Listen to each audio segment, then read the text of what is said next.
You are watching 918, the Chapel Channel, and I am Virginia Shotwell, your storyteller. This is a true story, and I would like to tell it as Margot McWilliams would tell it. The strange blackbird drifted into the harbor on a westerly wind and an incoming tide on July the 4th of 1992. This starved, dehydrated, bedraggled clump of feathers with a long arching neck was a black swan. Despite a right wing that had been cut off at its midpoint, she had the air of a princess who had somehow misplaced her crown. Incapable of flight, she had swum across at least 23 miles of ocean. Picnickers on the beach got her fresh water and leftover hamburger rolls. Let's call her Ruby Lips, the children decided. But they were outvoted with the adults, who decided to call the swan Mariah. For Mariah was because the wind blew her in. Mariah had thick black feathers with a dazzling underlayer of white, which she spent a lot of time fluffing about, like a chorus girl before the curtain goes up. Even her conversation was seductive. Hee-hoo! Hee-hoo! She repeated in a delicate soprano. We called the Maine Audubon Society's wildlife biologist, who said, "Oh, it sounds like a Australian black swan to me. They're not native to the United States, but some people keep them as pets. Since they mate for life, chances are the mate was killed, probably by a fox. When that happens, the surviving spouse abandons the nest to seek another mate." I tried to get another Australian black swan for her, but Mariah had already found what she wanted. My fiancé, Oddest Ames. We had met about 8 years before with a weathered face and arms strong, but from the hauling of 300 lobster traps a day into his boat, he seemed as solid as the granite coast. I, a divorced mother of 4, had promised to join Oddest on the remote Manticus Island when my youngest daughter went off to college. If I could adapt to life on an island with a population of only 40 people, we would marry. Now that my nest was finally empty, I was settling in, only to find myself competing with another empty nester, Mariah. Mariah was as partial to Oddest as I was. For hours, they played a game of toss the bread. We were awakened at 6 a.m. by the cross between a scream for help and a war whoop. Then, at 4 p.m., came the hair-raising screech, piercing the air, with Mariah trumpeting his return. "Hiya, sweetie," he yelled. To Mariah, not me. These passionate farewells, noisy welcomes, were an affair that had the whole island talking. Arbus' fellow fishermen teased him about all his women folk. I did try to get a mate for Maria, but it was just too late. Maria had made her choice. You know, it's called imprinting, when an animal thinks a member of another species is its mother or its mate. As autumn advanced, Arbus often came home after nightfall. It is the instinct of a swan to take to water at dark to avoid predators.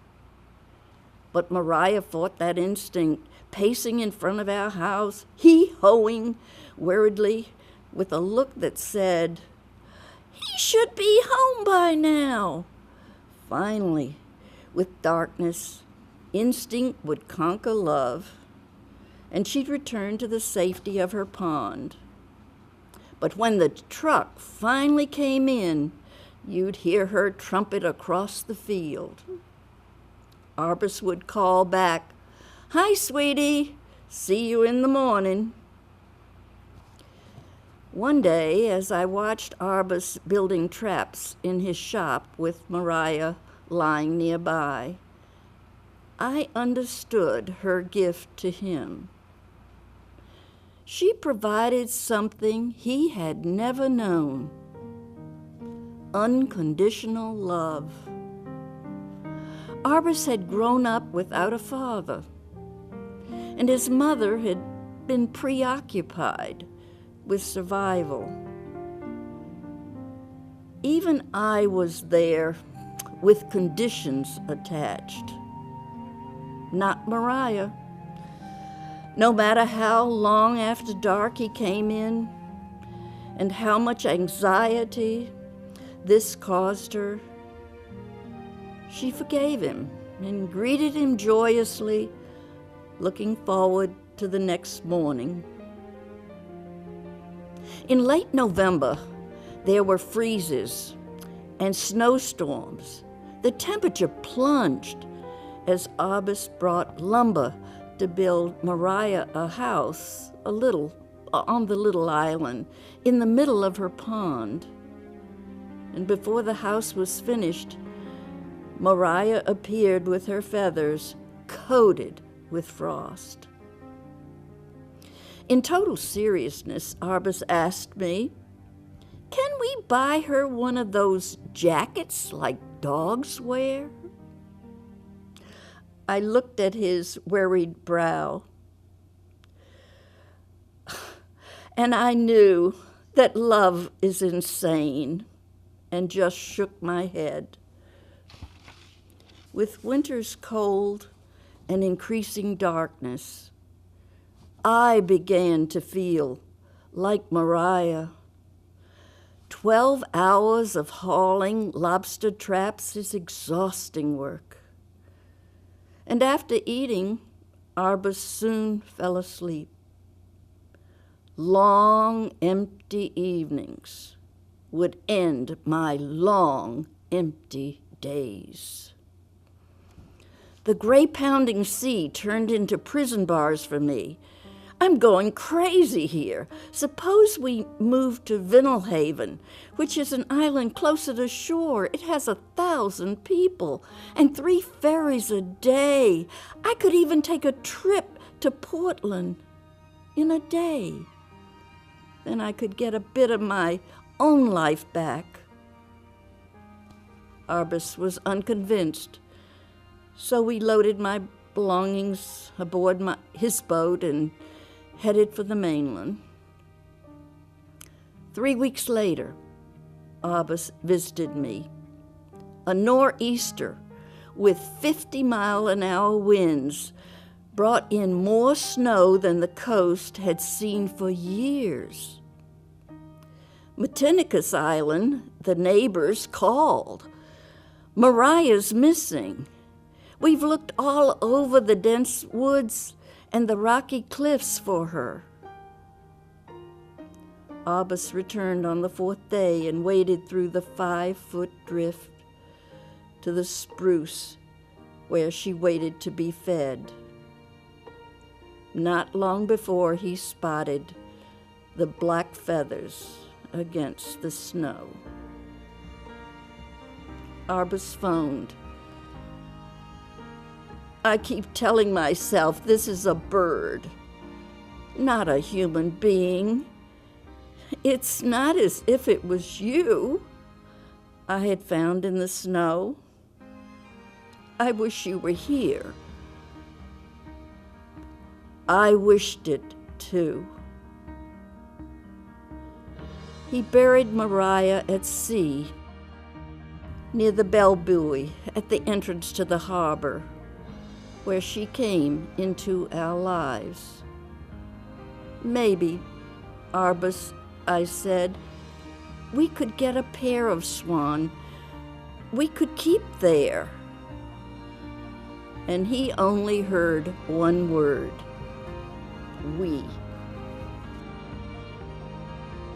Arbus replied, it might work to have them in Vinalhaven, but not here because of too many predators. I heard only one word, Vinalhaven. In each other's arms, I thought of the swan that left our lives as suddenly as she'd entered. Twice Mariah had abandoned safety to search for love. Once her quest had brought her new life. The second had brought her death. But Mariah instinctively knew what we, unwilling to abandon the security of our separate lives, had learned only with her death. In the absence of love, safety has no meaning. No matter how tranquil the pond, without love, it's a desolate place.